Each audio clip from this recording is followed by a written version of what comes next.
Hi friends, రేపటి analysis explain చేస్తా ఉన్నాను. నెఫ్టీ అండ్ బ్యాంక్ నిఫ్టీ దాని చేతిలో సెన్సెక్స్ లెవెల్స్ ఎక్స్ప్లెయిన్ చేస్తామా అనుకున్నాను.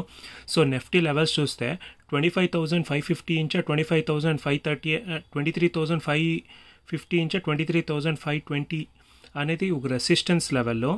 సపోర్ట్ లెవెల్స్ చూస్తే 23,380 ఇంచ 23,350 ఇది సపోర్ట్ లెవెల్.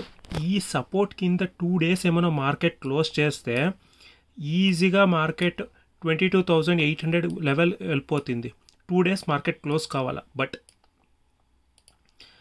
అలా కాక ఇదే జోన్లో ఉంటే మార్కెట్ కన్సోలిడేషన్ అయ్యేదానికే ప్రాబబిలిటీ ఉంది. మళ్ళీ ఈ సప్లై లెవెల్ ఏమైనా టెస్ట్ చేస్తే మాత్రం మళ్ళీ కిందకు వచ్చేదానికే ప్రాబబిలిటీ ఉంది. సో ఇది మంచి సప్లై లెవెల్లో ట్యూస్డే క్రియేట్ చేసిండేది. చూస్తామా ఇక్కడ ఏం జరుగుతుంది ప్రైస్ యాక్షన్ అనేసి. యాజ్ ఆఫ్ నౌ ఈ సపోర్ట్ లెవెల్ కింద 2 days క్లోజ్ అయితే మాత్రం మార్కెట్ డ్రాస్టిక్గా ఫాలో అయ్యేదానికి ప్రాబబిలిటీ ఉంది. అంతవరకు మార్కెట్ కన్సాలిడేషన్ జోన్లో ఉండేదానికి ప్రాబబిలిటీ ఉంది. సో బ్యాంక్ నిఫ్టీ లెవెల్స్ చూస్తే సో ఇక్కడ మంచి సప్లై లెవెల్ క్రియేట్ అయ్యింది. సో ట్యూస్డే అది ఏం జరుగునో మంచి సప్లై లెవెల్. ఈ సప్లై ఫస్ట్ బ్రేక్ కావాలా, లేదంటే గ్యాప్ అప్ అయ్యేసి ఈ సప్లై సపోర్ట్ డిమాండ్ లాగా యాక్ట్ అయ్యేదానికి ప్రాబబిలిటీ ఉంది. సో ఈ సప్లై లెవెల్ రేంజ్ వచ్చి 50,982 ఇంచ 50,806 అనేది ఈ supply level. So support strong support నేను వీక్లీ టైం ఫ్రేమ్లో చెప్తా అనేది. సో 50,484 ఇంచ 49,704 ఇది మంచి support level. So in between ఏముంటుందో కన్సాలిడేషన్ అయ్యేదానికే ప్రాబబిలిటీ ఉంది. సో ఈ సప్లై బ్రేక్ కావాలా, లేదు ఈ సపోర్ట్ బ్రేక్ అయ్యేసినా మార్కెట్ సస్టైన్ కావాలా కింద, లేదంటే మార్కెట్ కన్సాలిడేషన్ అయ్యేదానికే ప్రాబబిలిటీ ఉంది. సో నిఫ్టీ ఎలా చెప్పుతున్నాం సేమ్ బ్యాంక్ నిఫ్టీను కన్సాలిడేషన్ అయ్యేదానికి ప్రాబబిలిటీ ఉంది. ఐదర్ బయింగ్ ఆపర్చునిటీ చూడాలంటే ఆ సప్లై పైన ఉండాలా, ఈ సెల్లింగ్ ఆపర్చునిటీ అంటే ఈ సపోర్ట్ కింద ఉంటే మార్కెట్ కిందకు వచ్చేదానికి ప్రాబబిలిటీ ఉంది. ఈ జోన్లో ఏం ట్రేడ్ చేస్తానో మార్కెట్ కన్సాలిడేషన్ అయ్యేదానికి ప్రాబబిలిటీ ఉంది.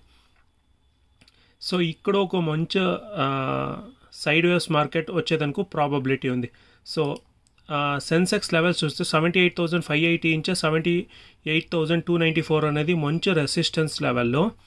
ఈ లెవెల్కి వస్తే మళ్ళీ సెల్లింగ్ ఆపర్చునిటీ చూసేదానికే ఫస్ట్ ప్రియారిటీ ఇస్తాను. సెల్లింగ్ అంటే లైక్ ఈ జోన్లో సెల్లింగ్ నేను చెప్తా ఉండేది ప్యూర్ సెల్లింగ్ కాదు. మార్కెట్ కన్సాలిడేషన్ అవుతా ఉంది. So almost 2 days ఇంచా. రేపు ఇక్కడ కన్సాలిడేషన్ అయితే సో ఎల్లుండి మార్కెట్ ట్రెండింగ్ వచ్చేదానికి ప్రాబబిలిటీ ఉంది. సో సపోర్ట్ లెవెల్ చూస్తే 77,209 ఇంచ 76,802 ఈ లెవెల్ దిగితే మార్కెట్ ఇంకా కిందకు వచ్చేదానికి ప్రాబబిలిటీ ఉంది. ఈ పైన లెవెల్ అలా బ్రేక్ కావాలా, లేదంటే గ్యాప్ అప్ అనేసి ఇది సపోర్ట్ లాగా తీసుకొని పైనకి వెళ్ళాలా. సో ఇది బ్రేక్ కావాలంటే సాలిడ్ బ్లూ క్యాండిల్ రావాలా, అప్పుడే ఇది బ్రేక్ అయినట్లా, లేదు అంటే మార్కెట్ కన్సాలిడేషన్ అయ్యేదానికే ప్రాబబిలిటీ ఉంది. సో 3 ఇండెక్స్ మీరు అబ్జర్వ్ చేస్తే మార్కెట్ కన్సాలిడేషన్ అయ్యేదానికే ప్రాబబిలిటీ ఉంది. ఐదర్ లెవెల్స్ బ్రేక్ అయ్యే వరకు ఏం డిసిషన్ తీసుకునేదానికో అయ్యేలే. సో చూసుకొని చిన్న టార్గెట్స్ వచ్చిన తక్షణమే బయటకు వస్తే బెటర్. సో ఇదే అనాలిసిస్ రేపటి గురించి. రేపు సైడ్ వేవ్స్ ఉండేదానికి ప్రాబబిలిటీ ఉంది. సో ఇదే నా అనాలిసిస్ రేపటి గురించి. Thank you friends. నా అనాలిసిస్ మీకు ఏమైనా ఇష్టమైతే ప్లీజ్ లైక్ చేయండి. Thank you friends.